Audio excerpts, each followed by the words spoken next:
Well, hello, everybody. I'm Rick Dancer. Welcome to Get Real with Rick Dancer. Excited about this tonight because this story is one that checks all my boxes for me. It's community involvement. It's people not afraid to take a chance. It's people using their voice. And it's a little bit of government. So everything that makes me smile and laugh and sing. We're talking about Cottage Grove, Oregon. They had some issues with homelessness there, just like many communities around the West Coast have. Community didn't like the way some of the city councilors were handling it, and so they recalled them. Now, it didn't just happen. It took a lot of effort and a lot of anxiety, and now they're working to build the community back together and take care of the homeless problem the way they think that it should be, not the way that a few councilors wanted it to be. So we're going to get right into that, but first we're going to tell you about our sponsors. Albert Taylor, working with people with different abilities in our communities, Springfield and Eugene.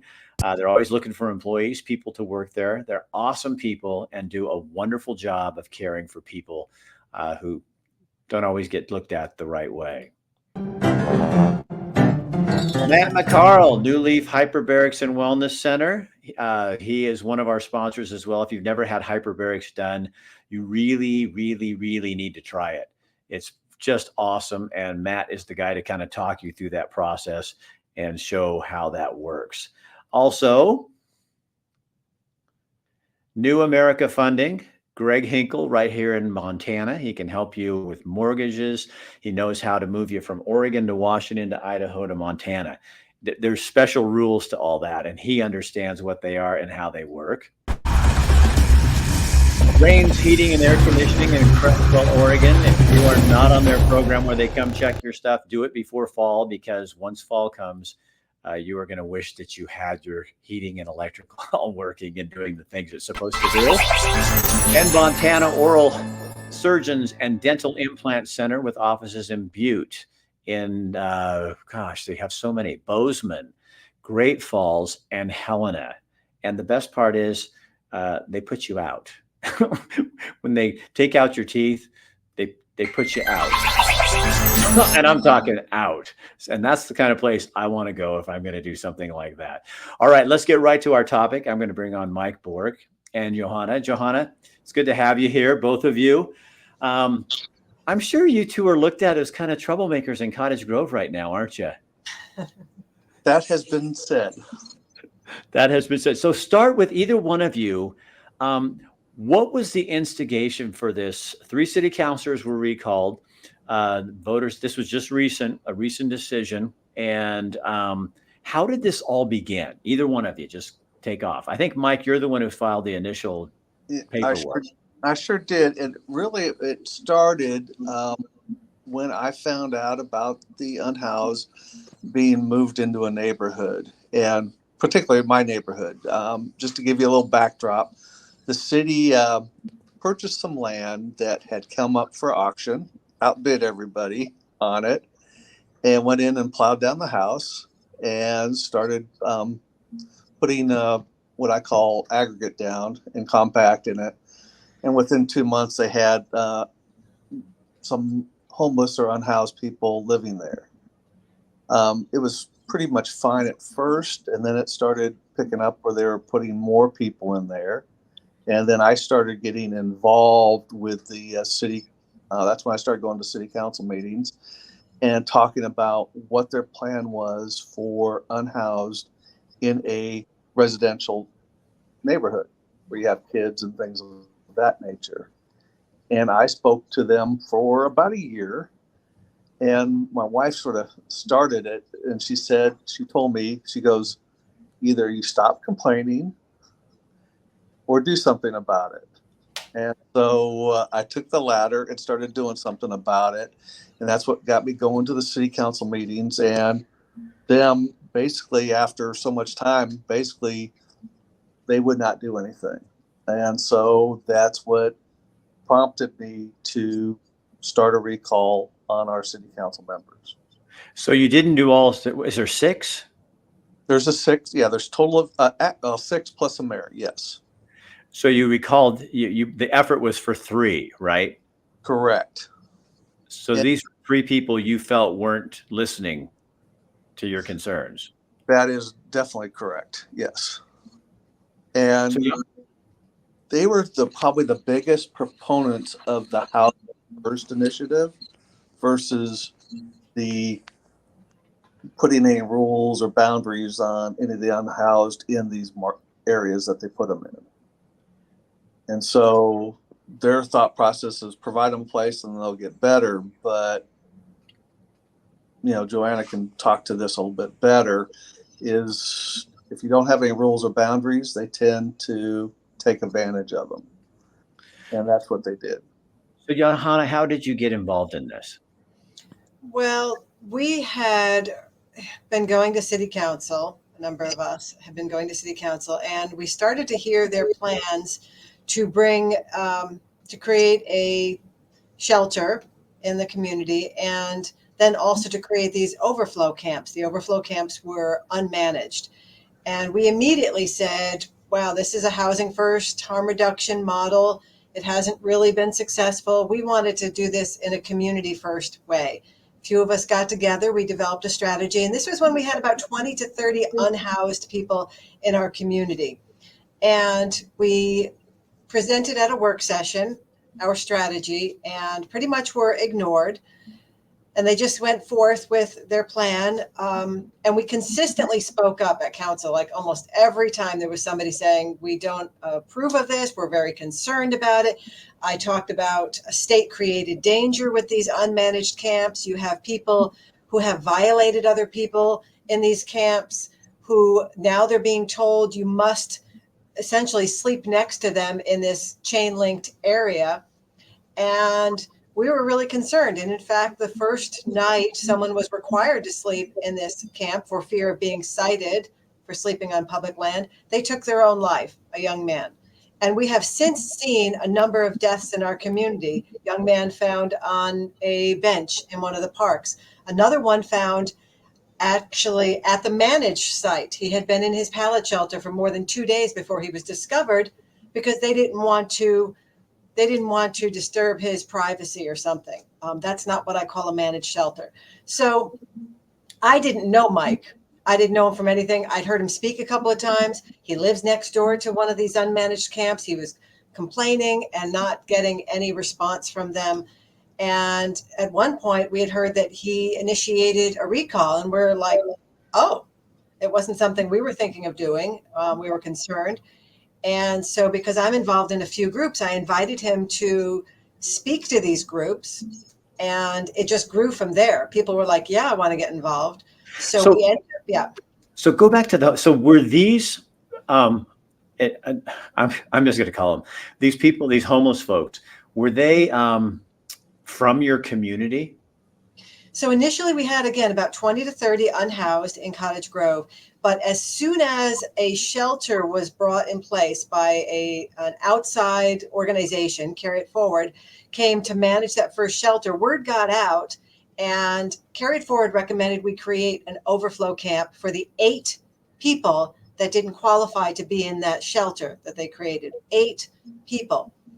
Well, when word got out that we had free camping, free electricity, porta potties, water, and our community actually provides a lot of handouts, a couple of organizations, and they came down from Eugene. We did outreach, one of our groups that does outreach, and they said, oh, there's about 20 of them here from Eugene.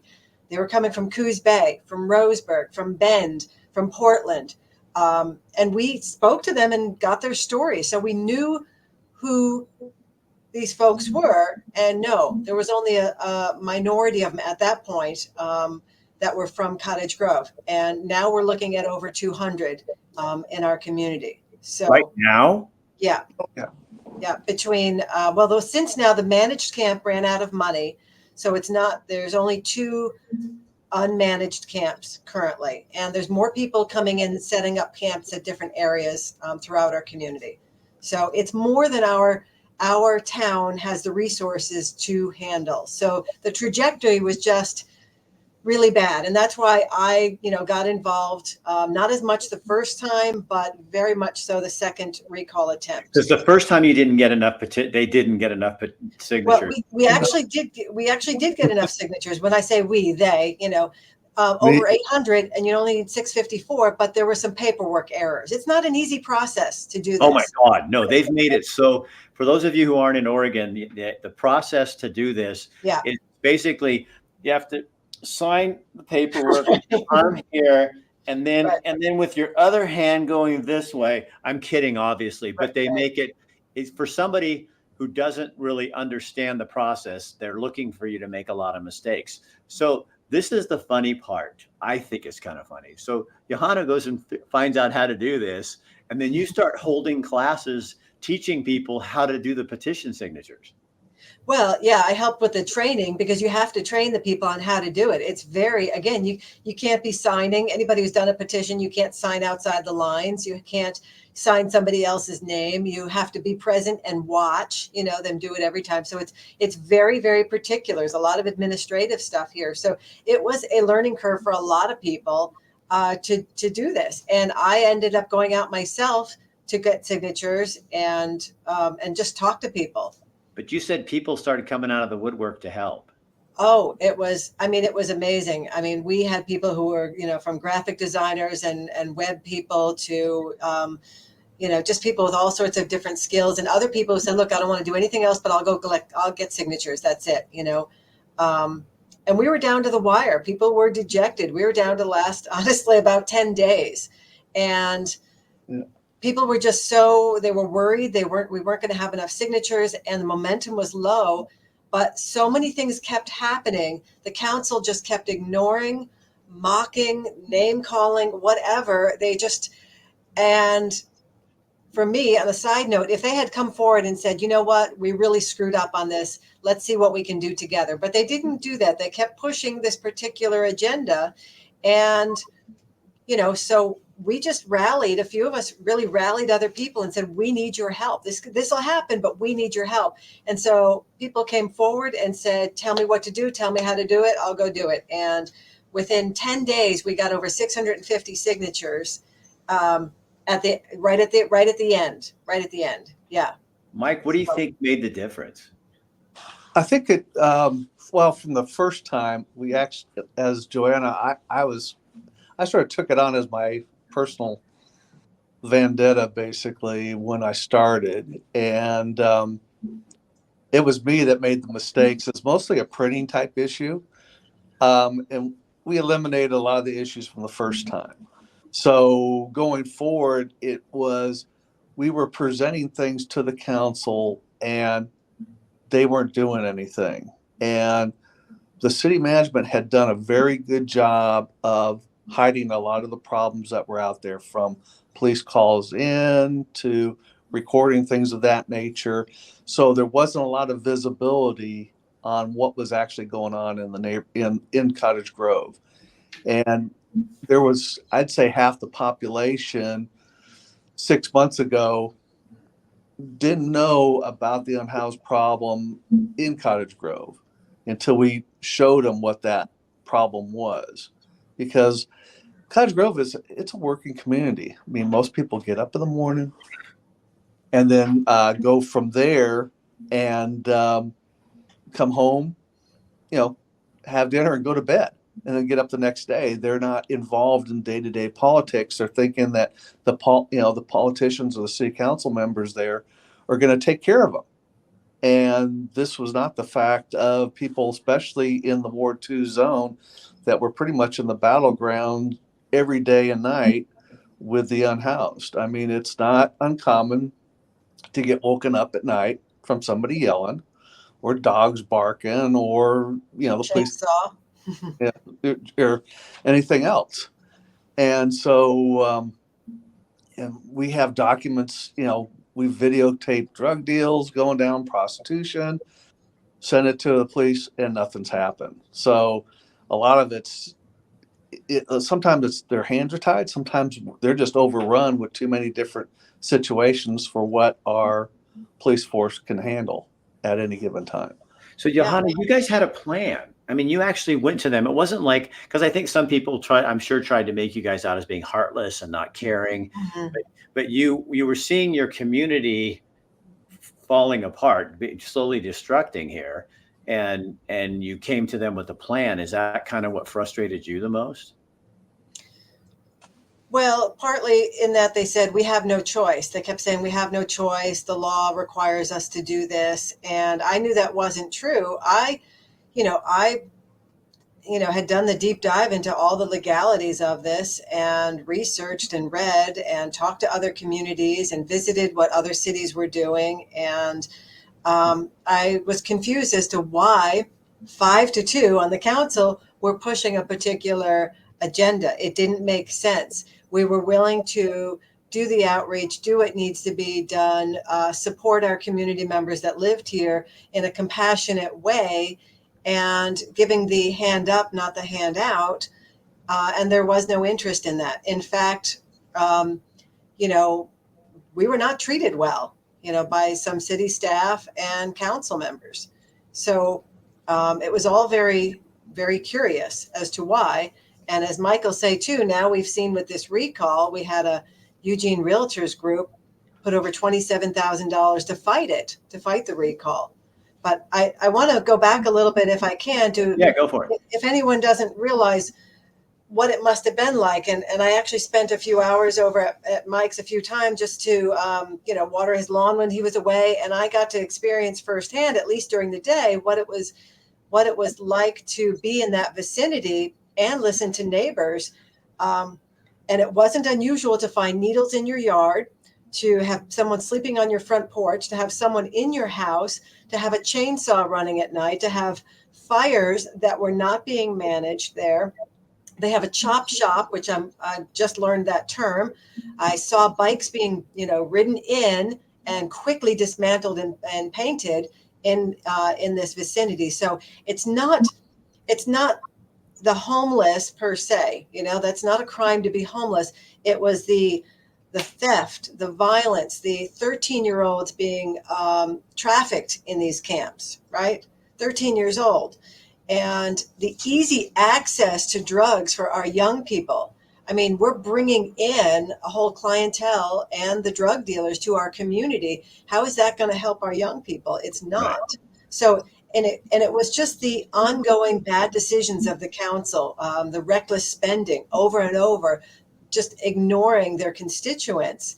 It was frustrating. And I didn't want anyone to make it personal, because it's like, look, we hired you, we can fire you. This is just this is business.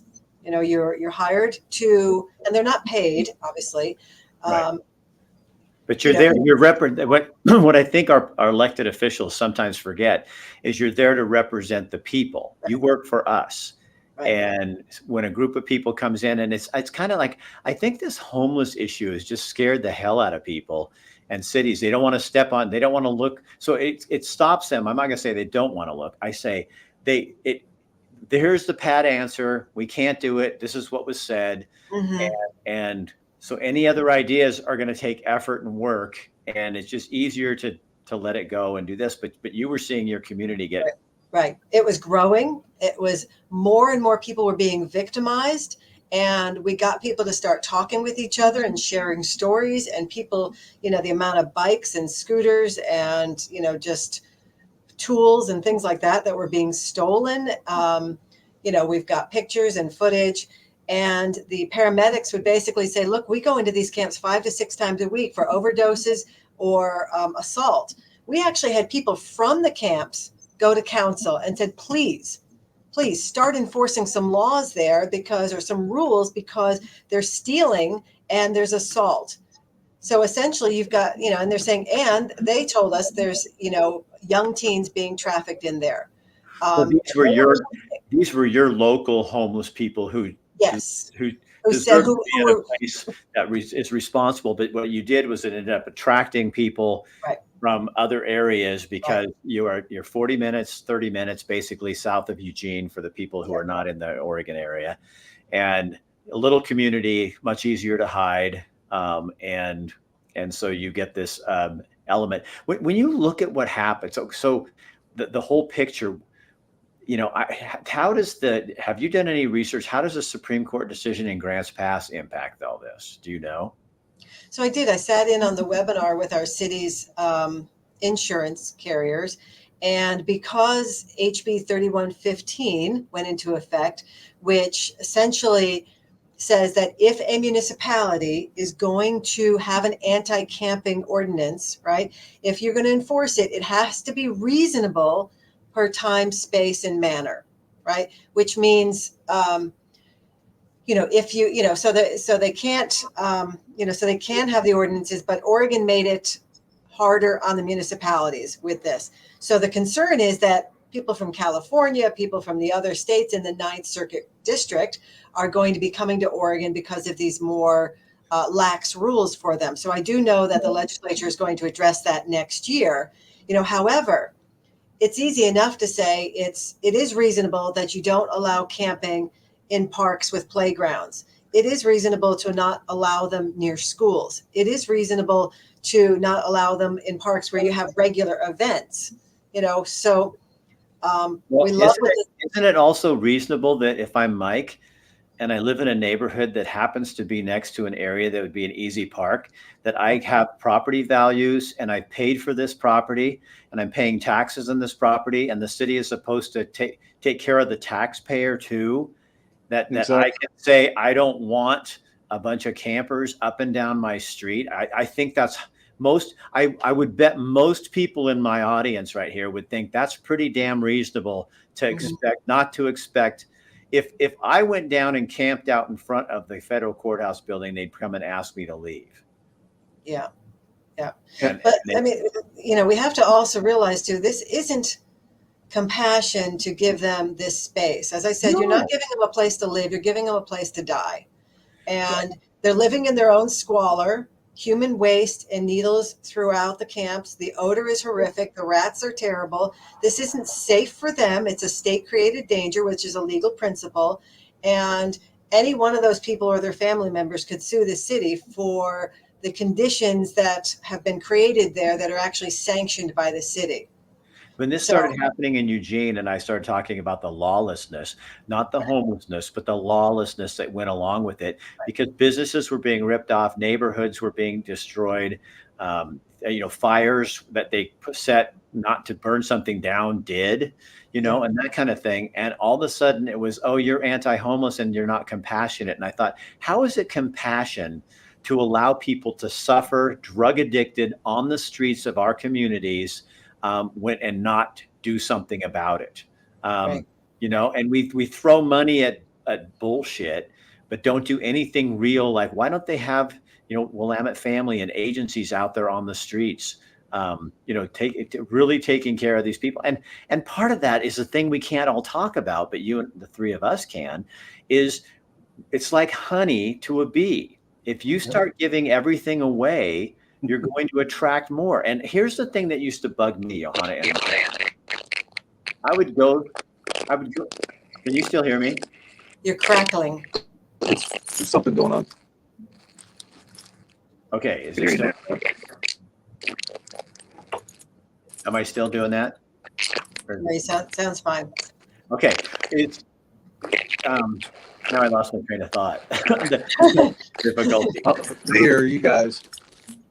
How do you? I think we need to come up with a better way of addressing this issue, and not just. I used to go down to the streets and I'd ask people when I was in Eugene. I would ask people, what is it that? Why are you here? Where'd you come from? And they're really open.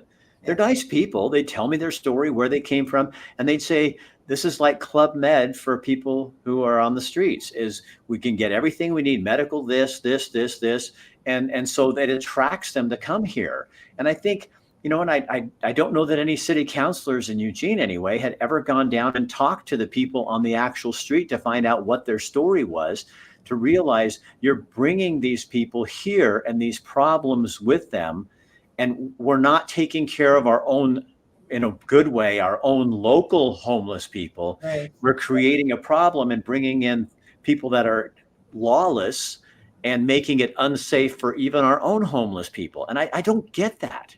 Right. They did try to say that the majority of them are from Cottage Grove, but we knew different, because we did ask. We did have a counselor who spent a night once a month, or I forgot how often, at the camps, and he was actually assaulted. He was hit by someone who was not a homeless person, but someone coming in to essentially or potentially assault a homeless person, and they ended up hitting him. And that was concerning too. It wasn't, it's not a safe environment. And I'm concerned we become complacent. When I've gone to Eugene and I see people catatonic, laying on the ground, holding on their drug paraphernalia, barely moving, and people stepping over them, I'm like, what the hell are we doing? Yeah. What are we doing? This is, we're becoming desensitized to it, and that's not okay. That's not okay. I'm actually the board chair of our warming shelter, and we've been on pause the past couple of seasons because the city and the managed site were going to be taking care of it.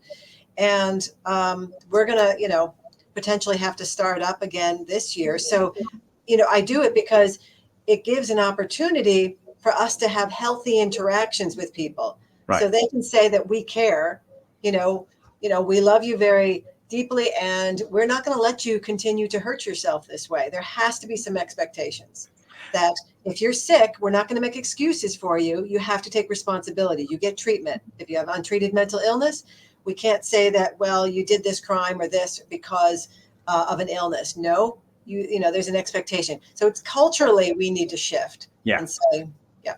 And don't you think people are kind of getting there, the general public? I do. Oh, I do. It's, yeah. What we've done, but all that they told us, if we do this, we've been doing this for 5, 6, 10 years, and it hasn't worked, and it's not working. And I think even in Portland, Ted Wheeler, the mayor, had to start stepping back and go, we got to get our city back. And it's like, and that's really hard to do. So what do you guys do now? You have 200 people in your community, and maybe 20 of them are local.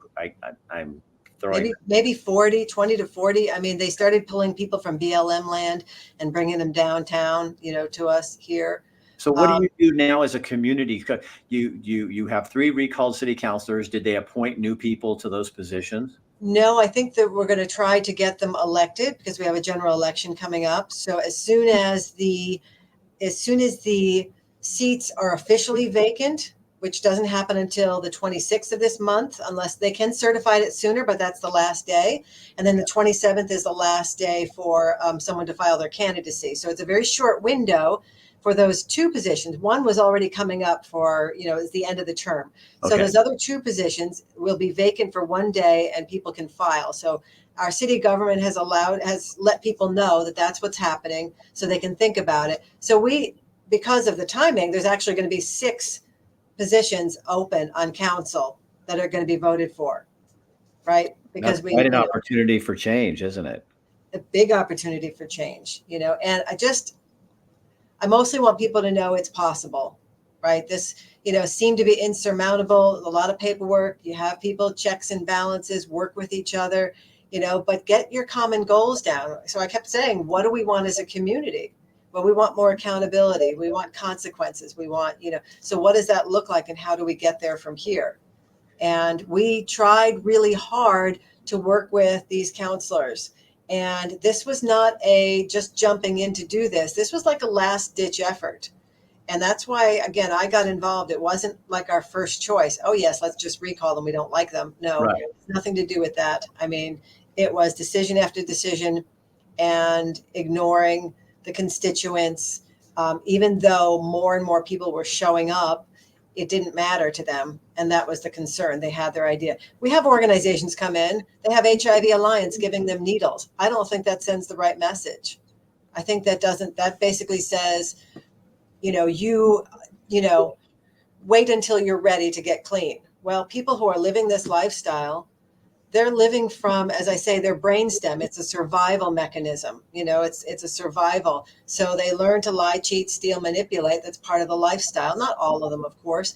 Instead of living from, prefrontal cortex, which is your decision making, they don't have the capacity when they're that deep in it, that capacity to make decisions for themselves. We need to, as a culture, support them in making those changes, not enable them, not give them needles, not give them handouts.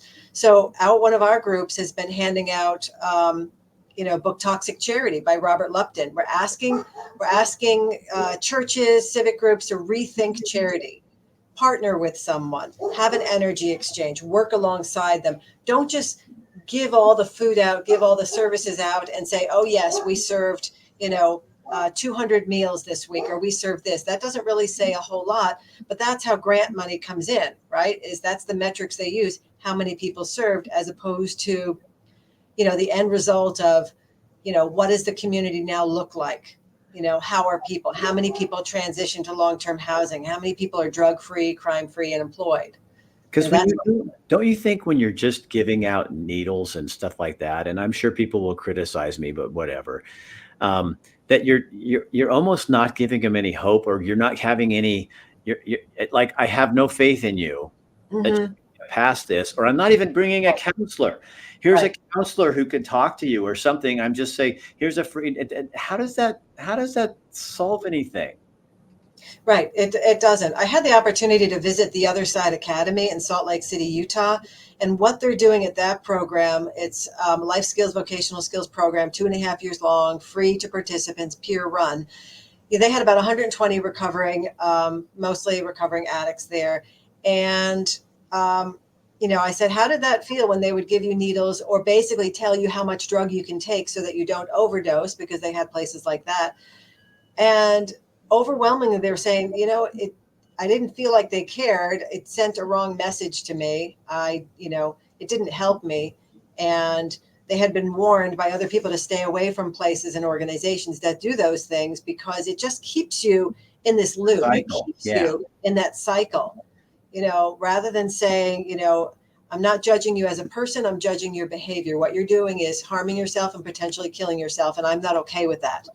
And I'm happy to take you to this program, happy to drive you here, but it's not okay for you to come and shoot up on my doorstep. It's not okay for you to steal from me, or to stay up all night, or to run a chainsaw at 10 o'clock at night, disturbing the neighbors. It's not okay. But we're doing that from a foundation of love, right? We're course correcting. We're course correcting in our community. Do you think as a society we need to really stand back and look at how we're, I look at I was talking to somebody who owns a business, and they had to close here in Montana, and they had to close once a week because people were just calling up and, oh yeah, I'm not showing up for work today. And they can't keep people on. And that's a story you hear over and over again, but we almost have taken away the expected decency of being, when you're supposed to be, when you're an employee, you do what the boss wants you to do, and respect, my boys, and I'm not bragging, I'm just saying my guys never not show up for work like that. I mean, but we have a whole culture of people who think that that's okay. And it's hard to go back and redraw those lines, but it's almost like, that's what I think what you guys have done is really interesting, because people got angry enough and upset enough and tired enough, and that they said, okay, you know what, we're going to do this. And to get that many people active and really participate and show up has to say that somebody wasn't listening, and we have everything backwards. The tail's wagging the dog instead of the dog wagging the tail. Right. They tried to, name call in the beginning, saying we're just a small handful of bullies. We're trying to push an election with a low voter turnout time, a special election. Oh, it's going to cost way too much money. Everything they could do, but they never would address the issues. They would say, well, addressing these problems takes time. And, but there are people who've been complaining for over 4 years because they had moved some of the camps around initially until they developed these bigger camps. And it was the same things and being ignored for over 4 years for some people. So in the beginning, people were like, doesn't matter. They never listened to you anyway. But when they saw that little by little, we were making headway and things were happening, people started jumping on board, such that even after we got the signatures, more people coming forward. Where can I sign? Where can I do this? What can I do? We were out there, put out over 3,000 flyers. I even did them in Spanish as well, so that our Spanish speaking neighbors could understand what was happening. So now do you go to this new, once the city council's, elected, do you go to them with your plan again? To solve it? I, we have a new city manager, and I think with this change on council, things will start moving a lot faster now. And I think there's already some things set in motion. We've got a new police chief, new in the past, I think 6 months, 8 months. It's been a lot of change in Cottage Grove. And it was, my concern before was these counselors weren't really thinking for themselves. They pretty much had a little pack going on, like a little gang, and they would just vote a certain way that one of them would vote. And there wasn't a diversity of thought on there beyond the 5-2. And it was consistently a 5-2 vote, not every single time, but enough to make us wonder, what's going on with that? And why is Eugene Realtors PAC putting over $27,000 into fighting this recall in a small town? So all these things started coming up that really made us wonder even more, that's more to uncover here. So we want honesty. We want honesty, integrity. We want people who are approachable. We want people who are invested in this community. And what we had was 3 of them who seemed to be political climbers. They were getting on boards at the state level, boards at the federal level, and not really bringing a whole lot back to our community. And we heard a lot about the seminars and conferences that they went to, but not a lot about our community. So Mike, what do you learn? What about this? Or I think that was the biggest thing was every time we talked to them, they never had a solution to any of the problems within our community. And I brought forth a couple of initiatives that I wrote up and set forth through the city attorney. She approved them. And, one was like dusk to dawn. Another one was with our parking problems within the town with some of the campers. Basically, our law in town is if you park somewhere, you've got 3 days. They tag it. You have another 3 days. So here, Mike, here's my question though. Okay. What I think you've shown people is that you have to, apathy is the enemy. Oh, absolutely. You have to stand up and fight. And the biggest thing that they said here is we were a minority of the town.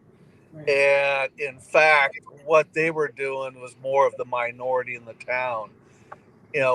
Most people were not in favor of what they were doing, but a lot of times, a couple of our city councilors told me it was our responsibility to take care of the unhoused in our town. I said, I'm fine for helping the unhoused that are in our town, but not from every other city across, Oregon and from outside. Because once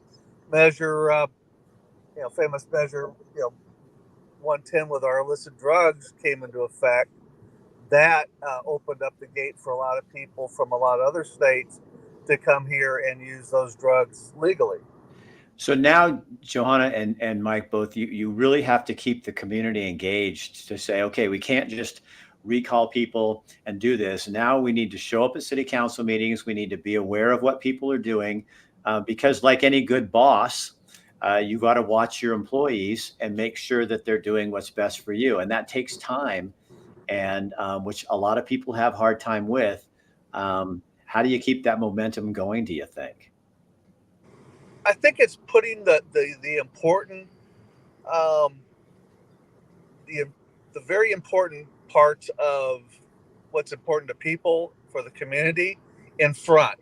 So if they're going down a wrong direction, is to make that noticeable. The city of Cottage Grove was very good in the past about being very untransparent with what they were doing, from hiring our city manager to things, So you'll be more involved this time around. Oh, absolutely. And if they're not going to, show us, you got to make a lot of noise, and so people know about it and they come down and talk.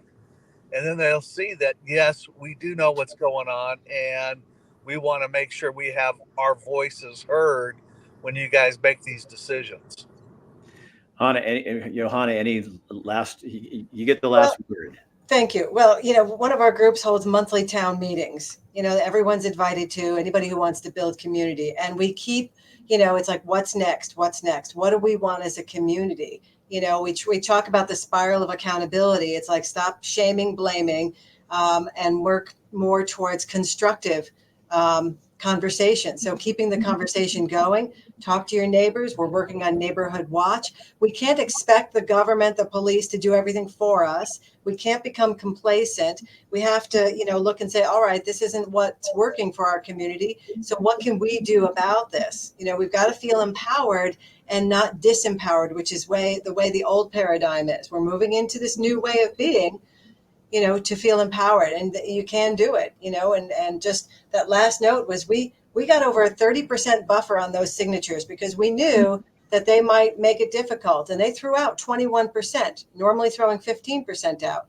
So we went above and beyond to make sure that there weren't going to be any issues, and we've got to do that in the same way with our community. Anticipate issues, get ahead of it, develop relationships, and that's really what it is. Get off Facebook and meet face to face, right?